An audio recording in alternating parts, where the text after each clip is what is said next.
Hello everyone, and welcome back to our channel where we explore the rich tapestry of folklore and traditional stories. Today we delve into a fascinating tale from Khmer tradition, the story of Phubhinini. It's a story about a heart so pure and sincere, it transcends the ordinary. Our story begins after the passing of the Buddha in the grand city of Pataliputra.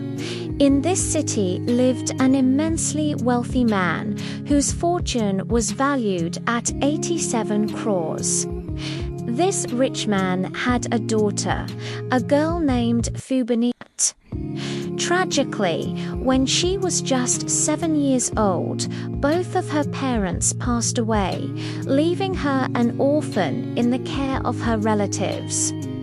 The entirety of her family's immense wealth fell into her young hands.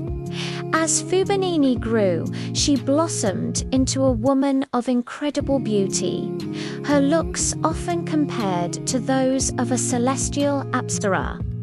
By the time she reached the age of 16, her grace and reputation had spread far and wide. Suitors from all walks of life, from powerful nobles to kings and high-ranking officials, came to court her, hoping to win her hand in marriage.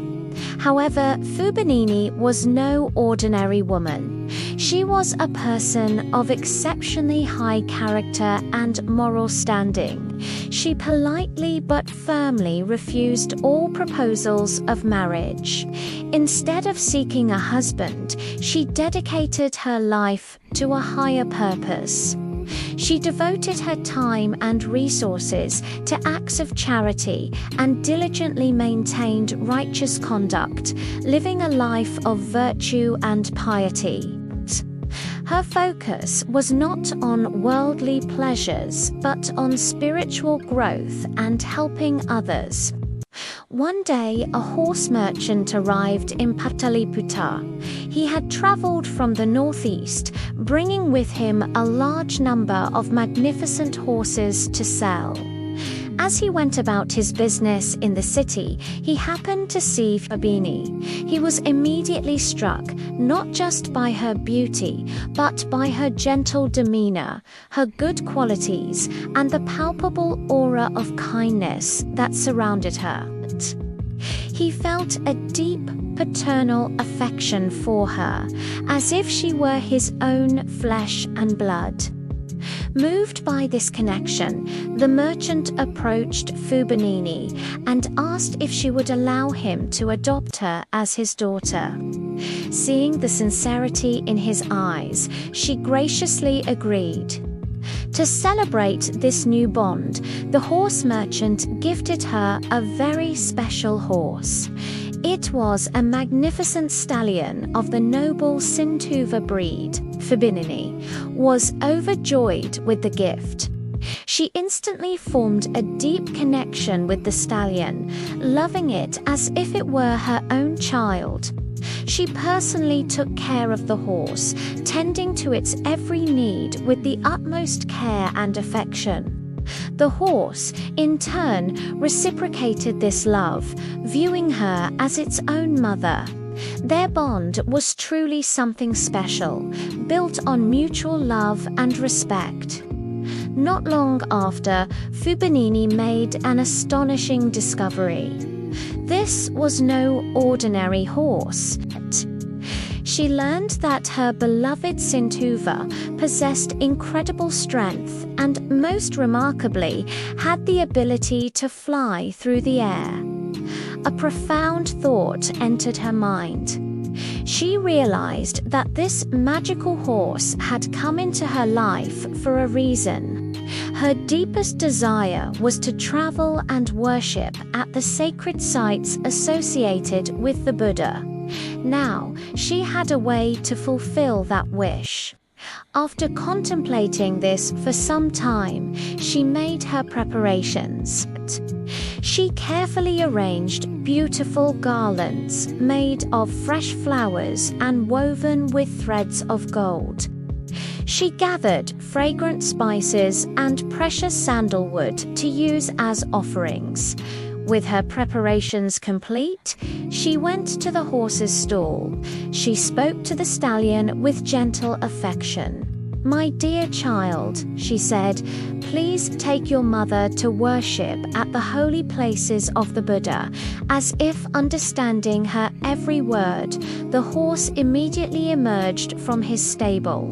He lowered himself, allowing her to climb onto his back. With Phubhinini safely seated, Sindhuva leaped into the sky. They flew with incredible speed, soaring through the air like an arrow. The journey, which would have taken ages by land, felt as quick as a strong man folding and unfolding his arm. The horse flew directly towards the Bodhisattva temple and landed gently near the foot of the sacred Maha Bodhi tree, the very tree under which the Buddha attained enlightenment. At that time, the Maha Bodhi tree was being cared for by a group of monks led by a revered monk named Dut. Phubhinini dismounted and, with great reverence, took her garlands of gold and flowers, her incense, and her fragrant spices. She approached the Maha Bodhi tree and made her offerings, placing them at its base.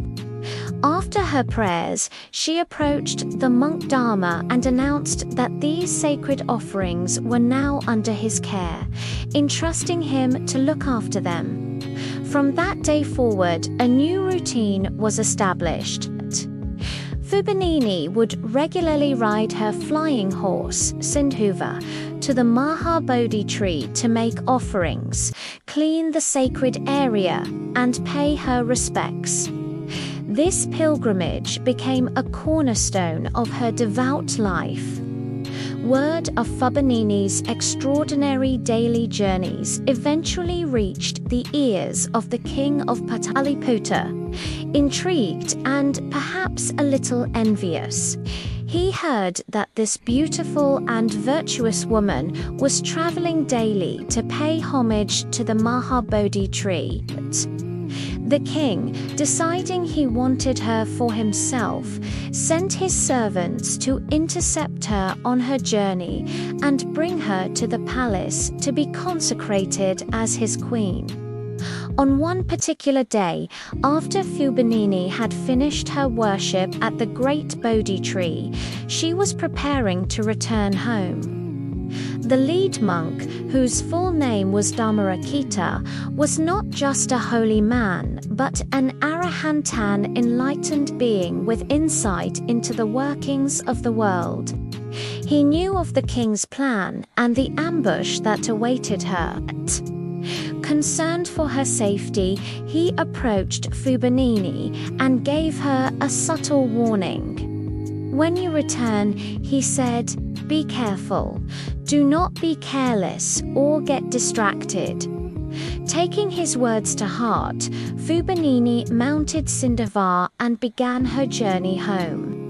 As they reached the midpoint of their route, the king's servants, the evil spirits as the story calls them, sprang their trap. They were lying in wait, and as she approached, they all shouted loudly, rushing towards her to try and capture her. The sudden noise and movement startled the horse. In a moment of panic, Sindhuva reared and jumped violently up into the air. The sudden jolt threw Phubhinini from his back.